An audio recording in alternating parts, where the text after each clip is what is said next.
सुप्रभात। मैं हूं जोगेंद्र राणा। आज की हमारी चर्चा का विषय है सत्यवान सावित्री। सत्यवान सावित्री।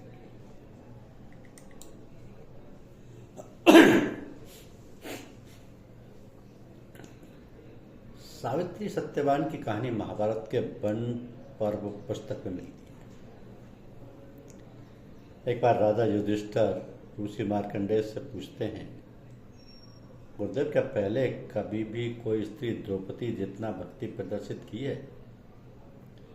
तब महर्षि मार्कंडेय राजा युधिष्ठिर को सती सावित्री की कथा विस्तार से सुनाती है। कहानी के मुताबिक धुमृतसेन के पुत्र सत्यवान अश्वपति की एकमात्र कन्या सावित्री से विवाह करते हैं। इसके पहले नारद मुनि ने सावित्री को बताया था कि सत्यवान की आयु छोटी है, 1 वर्ष के बाद ही उसका निधन हो जाएगा। फिर भी सावित्री ने सत्यवान से विवाह किया। भविष्यवाणी के हिसाब से 1 वर्ष के बाद सत्यवान की मृत्यु हो जाती है। और उसके बाद कैसे सावित्री ने अपने पतिव्रता को बचाने के लिए यमराज को हराया, यह महत्वपूर्ण है। कि सत्यवान की कथा में इनका जन्म ठासाल देश के राजा धुमृतसेन के राजपरिवार में हुआ, लेकिन उनके पिता अपने राज्य और अपने दोनों आंखें खोकर पत्नी और बेटे सत्यवान के साथ वनवास में रहते थे। सत्यवान अत्यंत गुणवान, तेजस्वी, धर्मपरायण, नीतिवान राजकुमार थे। वन में रहकर ही वो अपने माता पिता की देखभाल अच्छी से करते थे। एक भविष्यवाणी के अनुसार सत्यवान का जीवन मात्र 1 वर्ष का शेष था, पर उन्होंने इन सब की परवाह न कर अपने कर्तव्यों का पालन किया और अपने माता पिता के प्रति निष्ठा और सेवा भाव का सर्वोच्च स्थान पर रखा। सावित्री की कथा की बात करें तो इनका उल्लेख महाभारत के वन पर्व में मिलता है। सावित्री मद्र देश के राजा अश्वपति की पुत्री थी। सावित्री अत्यंत सुंदर, रूपवान, बुद्धिमान, धर्मपरायण, पतिव्रता स्त्री थी। अश्वपति की घोर तपस्या के फलस्वरूप देवी सावित्री का जन्म हुआ था। तो सती सावित्री उनके धैर्य, साहस और सत्य के प्रति उनकी अडिग निष्ठा के कारण वे भारतीय संस्कृति में सतीत्व और नारी शक्ति की प्रतीक मानी जाती है। तो देवी सावित्री के आशीर्वाद से राजा अश्वपति के यहाँ एक कन्या का जन्म होता है, जिसका नाम सावित्री रखा जाता है। जब सती सावित्री का विवाह हुआ तो उसके अनुपम सौंदर्य और तेजस्ता के आगे कोई भी राजकुमार उन्हें चुनने का साहस नहीं कर पाए। जैसे कि राजा ने स्वयंवर के लिए स्वयंवर खोजने भेजा। सावित्री ने अनेक राजकुमारों को देखा, पर कोई भी सती सावित्री को पसंद नहीं आया। एक समय की बात है, जब उन्होंने राजा दुर्योधन के पुत्र सत्यवान को देखा तो सत्यवान अपने अंधे पिता की सेवा कर रहे थे। वे तेजस्वी, धर्मपरायण, गुणवान थे। सावित्री ने उन्हें पति रूप में चुन लिया। नारद मुनि ने उन्हें चेताया कि सत्यवान अत्यंत गुणवान तो है, लेकिन उनका विवाह के 1 वर्ष बाद मृत्यु निश्चित है। इन सभी चेतावनी के बावजूद भी सावित्री ने सत्यवान को ही अपना पति मानने का संकल्प किया, जिसे कि राजा ने विवाह की अनुमति दे दी। फिर सावित्री सत्यवान से विवाह करके वन में रहने चली गई। सावित्री के विवाह के बाद दोनों ही सुखपूर्वक जीवन बिताने लगे। सावित्री पति की सेवा में सदैव तत्पर रहती और अपने ससुर देवर की भी सेवा करती थी। उस सावित्री और सत्यवान का मिलन प्रेम, निष्ठा, धर्म का प्रतीक है और सावित्री की कहानी भारतीय संस्कृति में आदर्श दंपति के रूप में मान्य है। और सावित्री एक पतिव्रता स्त्री थी, जिन्होंने अपनी बुद्धिमान और निष्ठा से यमराज के कवल से अपने पति को बचाया। यहाँ पर सत्यवान एक वनवासी राजकुमार थे, जिनका जीवन आयु कम बताया गया और ऋषि नारद के द्वारा सती सावित्री के विवाह के पश्चात उन्होंने अपने पति के साथ वन में रहने लगे। एक दिन सावित्री के पति सत्यवान लकड़ियां काटने जंगल गए थे, तभी अचानक उनके सिर में तेज दर्द होने के कारण वो वहीं पर गिर पड़े। उसी क्षण यमराज वहां आए और सत्यवान के प्राण ले जाने लगे।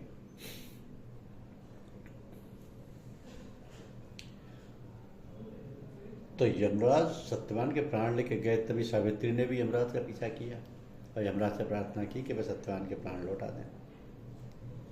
यमराज ने कहा यह संभव है देवी, पर फिर भी सती सावित्री ने यमराज का पीछा किया और यमराज से बोले कि जब तक उनका पति सत्यवान का प्राण लौटा नहीं देते वो यमराज का पीछा नहीं छोड़ेंगे। यमराज आगे बढ़ते गए, उनके पीछे सती सावित्री भी आकाश मार्ग में गई। परंतु यमराज सावित्री के धर्म निष्ठा से प्रभावित होकर यमराज सावित्री को 3 वरदान मांगने को कहा।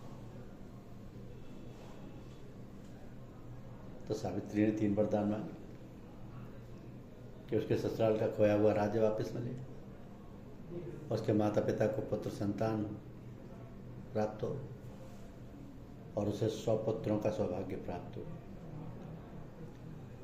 यमराज ने सती सावित्री को ये तीनों वरदान दे दिए, लेकिन यहाँ पर सावित्री ने बड़ी चतुराई से तीसरे वरदान का उपयोग किया। तीसरे वरदान में सावित्री ने मांगा था मुझे 100 पुत्रों का सौभाग्य प्राप्त हो। वरदान के पश्चात उन्होंने कहा कि जब सत्यवान जीवित ही नहीं रहेंगे तो वह 100 पुत्रों को कैसे जन्म दे सकती है। तभी यमराज को अपनी भूल का एहसास हुआ और उन्होंने सत्यवान के प्राण लौटा दिए।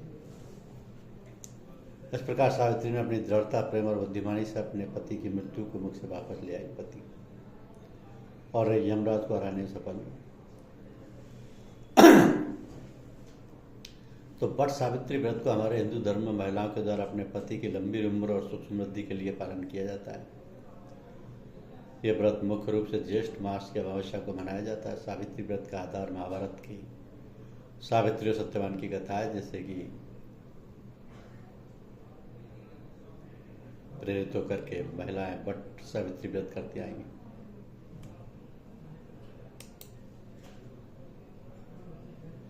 तो भद्र नामक एक देश था, वहां के राजा का नाम था अश्वपति। ईश्वर ने उन्हें कोई संतान नहीं दिया था। वो बहुत चिंतित रहा करते थे। संतान प्राप्ति के लिए उन्होंने मंत्रोच्चारण के साथ हर दिन 1 लाख आहुतियां दी। यह सिलसिला 18 साल तक चलता रहा। उनकी इस तपस्या से प्रसन्न होकर एक दिन सावित्री देवी प्रकट हुई। उन्होंने राजा को वर दिया कि राजन, तुम्हें एक तेजस्वी कन्या पैदा हुई। सावित्री देवी के वरदान स्वरूप कन्या पैदा हुई।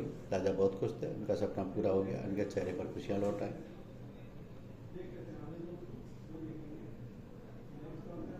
राजा ने अपनी कन्या का नाम रखा सावित्री।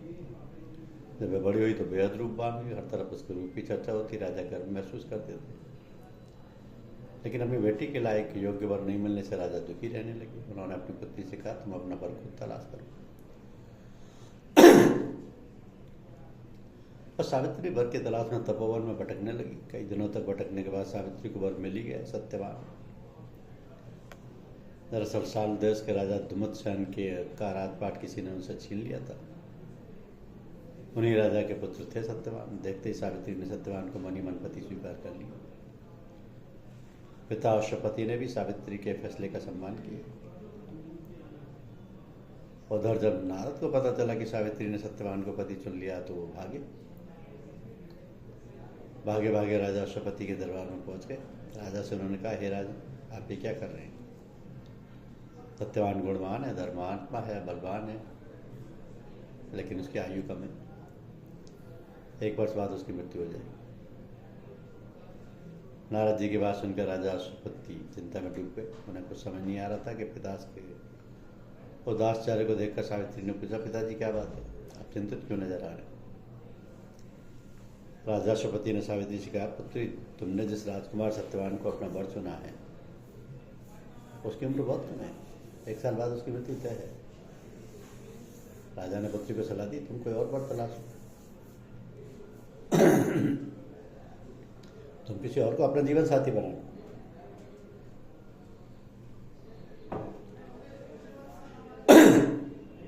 इतना सुनते ही सावित्री ने जवाब दिया, पिताजी, आर्य कन्या सिर्फ एक बार ही पति का चुनाव करती है।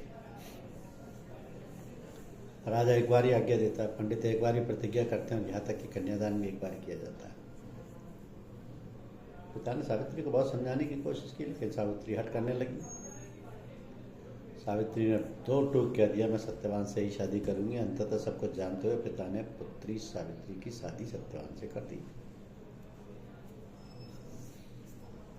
और राजा पिता के घर से विदा होकर सावित्री ससुराल चली गई, लेकिन अपने सास ससुर की सेवा करने लगी। वक्त बीतने लगा, जैसे जैसे मृत्यु के दिन करीब आने लगे, सावित्री की बेचैनी बढ़ने लगी। सावित्री ने 3 दिन पहले उपवास प्रारंभ कर दिया। उधर हर दिन की तरह सत्यवान जंगल में लकड़ी काटने चला गया। साथ में सावित्री भी गई थी।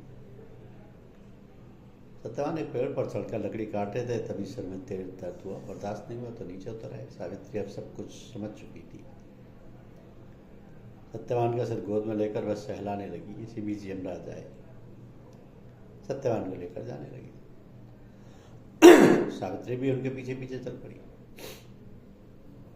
तो यमराज ने सावित्री को समझाया कि यह विधि का विधान है, लेकिन सावित्री कुछ भी सुनने को तैयार नहीं थी। वो यमराज के पीछे पीछे चलती रही। पति के प्रति इस प्यार को देखकर यमराज ने कहा, तुम धन्य हो देवी, तुम मुझसे कोई भी वरदान मांग सकती हो। सावित्री ने सब तक का लाभ उठाया। पहला वर मांगा कि सास ससुर की आंखों की रोशनी मिल जाए। यमराज ने कहा, रोशनी लौट आई।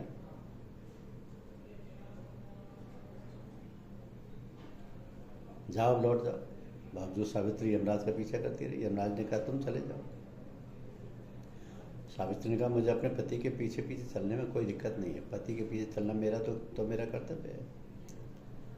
सावित्री की बात सुनकर यमराज ने कहा, एक और वर मांग सकती हो। सावित्री ने दूसरा वर मांगा। ससुर का राज्य छिन गया, उसे पुनः वापस दिला दो।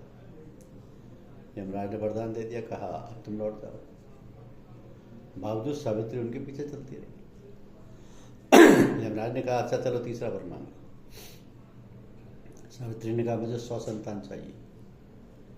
यमराज ने यह वरदान भी दे दिया। बावजूद वह यमराज के पीछे चलती रही। यमराज ने पुनः टोका, अब तो चली जाओ। सावित्री ने यमराज से कहा, मैं एक पतिव्रता पत्नी हूँ, आपने मुझे पुत्रवती होने का आशीर्वाद दिया है। यमराज समझ गए। उन्होंने अंततः सत्यवान के प्राण छोड़ दिए। सत्यवान जिंदा हो गए। तो अप्रतिम सौंदर्य की धनी सावित्री राजघराने की थी। उनके सौंदर्य के चर्चे दूर दूर तक विख्यात थे। उन्होंने अपने पिता के समय खुद वर ढूंढने की इच्छा रखी। उनके पिता ने सावित्री की जिद के कारण उन्होंने देशाटन कर अपने वर खोजने की इजाजत दी। एक दिन किसी घने जंगल में उनकी भेंट साम्राज्य खो चुके एक वृद्ध अंधे राजा से हुई। एक छोटी सी कुटिया में राजा रानी और उनका युवा पुत्र जीवन व्यतीत कर रहे थे। राजकुमार लकड़ी काटकर उसे हाट में बेचता और माता पिता के लिए भोजन जुटाता। सावित्री को ऐसे ही वर की तलाश थी, लेकिन उनके पिता गरीब राजकुमार से बेटे की शादी के पक्ष में तैयार न हुए। राजा को पता चला कि राजकुमार की आयु मात्र 1 वर्ष है। इस पर भी जब सावित्री सत्यवान से विवाह के फैसले पर अड़ी रही, तो अंततः भारी मन से राजा ने हामी भर दी।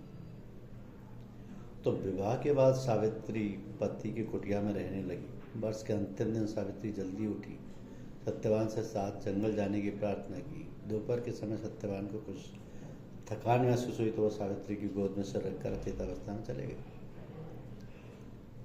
सावित्री को समझते इससे पूर्व यमराज प्रकट हुए और सावित्री से सत्यवान को ले जाने की बात कही। सावित्री ने यमराज से विनती की कि वे उन्हें भी पति के साथ मृत्युवरण करने दे। यमराज इसके लिए तैयार नहीं हुए। सावित्री की जिद पर उन्होंने सत्यवान के जीवन के अलावा कोई दूसरा वरदान मांगने को कहा। सावित्री ने पुत्रवती होने का आशीर्वाद मांगा। यमराज ने वरदान दे दिया और चलने को हुआ। तभी सावित्री ने कहा, जब आप मेरे पति को ही साथ ले जा रहे हैं तो मैं पुत्रवती कैसे हो सकती हूँ। अंत यमराज ने सत्यवान के प्राण लौटा दिए और अटल निश्चय वाली सावित्री के प्रेम की जीत हुई। उसने अपने पति को वापस पा लिया। उसने अपने पति को वापस पा लिया।